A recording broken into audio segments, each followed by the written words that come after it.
Today is about all of you. It's about the service that you provided to this country, to this state, to your communities, and everything that you've done. I can't tell you how wonderful it is for me to come here today and meet with all of you and sit with you and talk to you, because I am so appreciative of what you've done for this country. And everybody here that has served, I gotta say, thank you.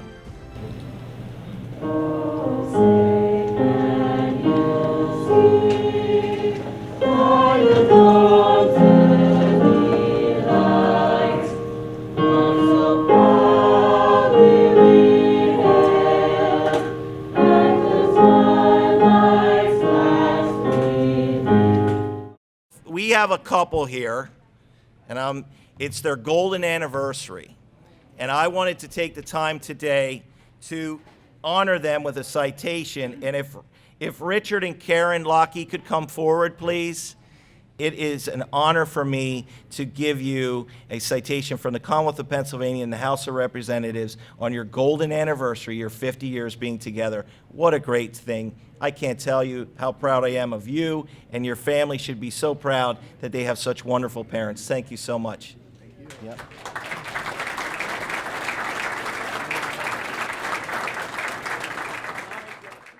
Let us all keep those currently serving and those who have served before in our thoughts and our prayers.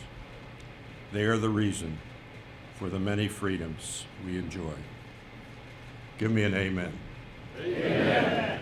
I can't hear you. Amen. I was a platoon sergeant.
Want to call out some other branches and make sure they're recognized today.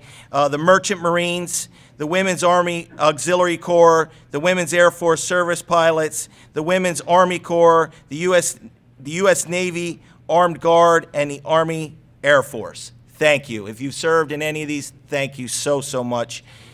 But our veterans have served in different places and in different ways with honor and dignity. They've not only fought wars, they have preserved peace, whether in faraway lands or at home.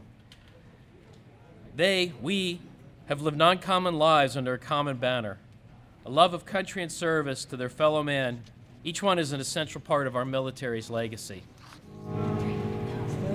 Is restless with the sounds we hear, is struck and shaken by the cries of pain, for this is music's inner voice, saying, yes, we hear you, all you who cry aloud and wait.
My name is Jim Zuge. I'm your Recorder of Deeds for Dauphin County.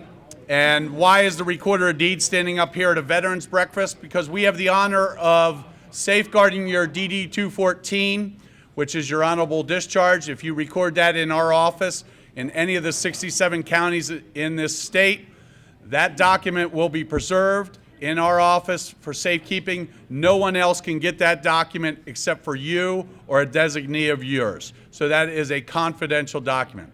We also, since we do that, businesses have come to us and said, we need some documentation and proof that veterans are who they are. And so a few years ago, we instituted the discount card program, which will put your picture on a Dauphin County discount card, and you're eligible to go to that business and receive the discount.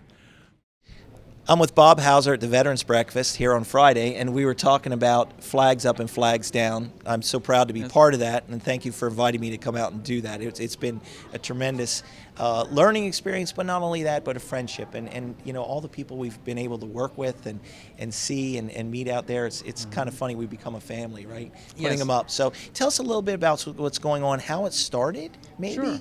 and what these flags really mean to those that have donated them. Right. Now, it was absolutely no fault of the cemetery director that was there at the time. He was just following the policy of the National Cemetery. And the policy was that the flags for Avenue flags were to be placed a week before Memorial Day and taken down a week after Memorial Day. And the same again with Veterans Day, a week before Veterans Day and a week after Veterans Day. We asked if we could help, we being a bunch of volunteers from a Marine Corps League detachment, asked if we could give a hand. And they said, come out on a weekday and we'll take care of it. That was fine, but there was only like 175 flags that were being put up at the time. We wanted to expand that and put more flags up. We wanted to put them up for longer. And he had his hands tied by the federal policies, so to speak. Correct. And then when he retired and we got a new cemetery director, we again approached the cemetery director with the same questions. And he goes, let me look into it. He didn't see a problem with it, so he gave us some permission. And that's when we started doing it in 2006. We put the flags up the first Saturday in May. And at that time, we had about 250 flags that first year. And the flags are interment flags. That's the flag that's given to the families at the honors funeral, the military honors funeral, for their loved one that was in the military. And then that family then will donate that flag to the cemetery so we can use it on the Avenue of Flags. We don't buy flags to fly on the Avenue, and we don't want people to go out and buy a flag for us to put on the Avenue. It must be a flag that was donated by the family who received it at an honors military funeral. So we started doing this the first Saturday in May, and the flags are flown 24/7 all the way through until the week after Veterans Day in November. Now, the beginning of the season, the first Saturday in May, we call that Flags Up. And then at the end of the season, that week after Veterans Day, we call that Flags Down. Now, this year for 2019, Flags Down is going to be on November the 16th. That's a Saturday.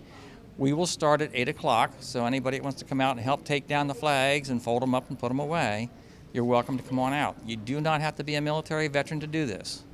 Butcher, baker, candlestick maker, any teenager, families, bring them on, bring them on. We can take all the help we get. What's nice is we see a lot of Boy Scouts come out. Yes. We see teams, sports teams come out. Church groups. Church and, groups. college kids. We're all family. Oh, yeah. I can't tell you how much I enjoy it, Bob. It just enlightens me that day to come out there and work with the folks. And I think we put up, what, a total of over 500? Yeah, this year was 525 flags went up. In the spring of 2020, and I believe the date is May the 4th, whatever that Saturday is, that first Saturday, take a look at your calendar, mark it down, and come on out because we're going to be putting up 660 flags. Yeah, the new extension, Yes, right? the cemetery expanded some more burial ground in there, And now we're going to have a new lane that we have to put flags on, and it amounted to about 100 flags that we're going to be putting up extra.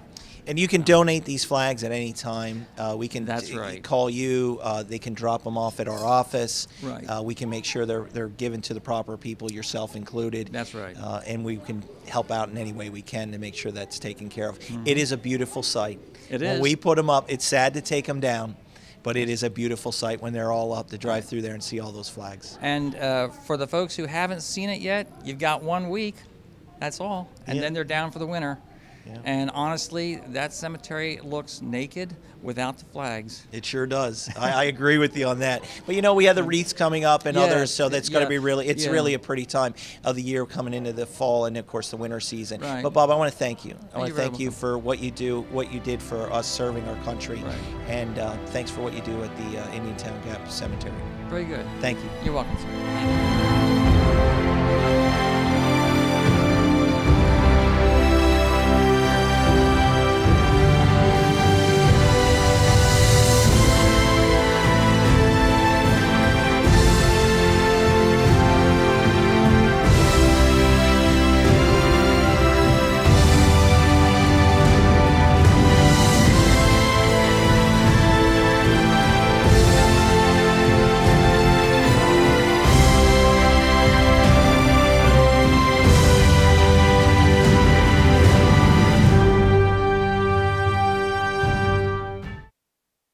Okay, we're with Charles Scholl, Senior. Okay, Junior was with us also. Yes. He was in the Coast Guard, correct? Your son was. And Charles is here. And, you know, I really find it interesting, Charles, to listen to those. And we honored the World War II veterans today, which you were. So tell us a little bit about what your service time was like, and maybe tell us a little bit about what Veterans Day means to you. Well, basically, I was a weapons sergeant in the Combat Engineers Battalion. This was a small unit of about 750 men. We were skilled and trained in all kinds of construction work, bridge work, and putting up jiffy bridges, assault crossings, so we took the infantry for a ride in the paddle boats, and that sort of thing. And we were trained up in Massachusetts, in Fort Devens, Massachusetts. And we got transferred over into England. We got there before D-Day, and we were actually practicing for what was going on when D-Day happened. And we went down from up around Oxford in convoy down to a place called Maiden Grove. Of course, there were no maidens, but it was a grove. And then we got to Southampton. We loaded up on a landing ship tank, LST. Excuse me, you're back onto those ships because you come out through the front of it. The front of the ship opens up, the ramp goes down, and you're going into the land. We got to France on the third day after D-Day, and we tried to land, but we hit something underground where the boat was about 1,000 yards from shore. Meanwhile, they opened the doors. One of my trucks went out and went underwater. We fished the driver and the gunner back out. We went back up the beach somewhere. We lost our place in line because all this is choreography. The boats were circled and they would peel off and go into the beach. So we got back to that and got rescheduled and got up on the beach, and we didn't know anybody. Half of our unit was separated, and that got kind of a mess. And then when the Air Force came in and cleared the way through St. Lo, we got our trucks lined up and we took off and started building bridges across France. The main bridge we built was steel, it was portable, it was British design, and it came in a kit, like a erector set. When you were a little kid, you had an erector set to make toys. Yeah, sure. The bridge was like that. Not many kids know what erector sets are anymore. I know. My kids didn't know. Yeah. And so we built these bridges very fast. We could build a 150-foot bridge in 3 hours and get tanks across on it. And basically our job was to support the infantry or the armor in whatever they needed. What they needed to be taken across the water or across with bridges or anything like that. And we cleared minefields, we cleared anti-personnel devices, we took casualties a lot. And we wound up with the Battle of the Bulge on the southern flank. and we plugged in as infantry for about 10 days. And then after they got that turned around, we took off across Germany, and we wound up eventually in Czechoslovakia, still chasing the Germans when the war was over. And we naturally happened to find ourselves in a resort area in Czechoslovakia, and the township people threw a 3-day party for us. Is that right? And you name it, any kind of booze, any kind of sausage, any kind of, and the women come out in these beautiful costume dresses with a embroidery, and the men had these kind of funny little shorts with leather straps and leather, and all kinds of cuckoo outfits. We had a good time. But the biggest concern then was that somebody didn't get the word that the war was over. You know, so we didn't put our guns down and we didn't unload them or anything like that. But we were just extra careful. Well, we appreciate what you did for us, and I really want to thank you for being here at our Veterans Breakfast. I think you're one of our oldest veterans this year. I think so. Yeah, you're one of the oldest, yeah. And we really appreciate it, and thank you for your service. Thank you for your time, but thank you for sharing your story. I know it's not always the easiest thing to do, but I really appreciate that. You're and very welcome. Thanks for doing this interview, and again, thank you for what you did for this country and the freedoms that we experience today. You're It's very because of welcome. people like yourself. You're very Thank you. welcome.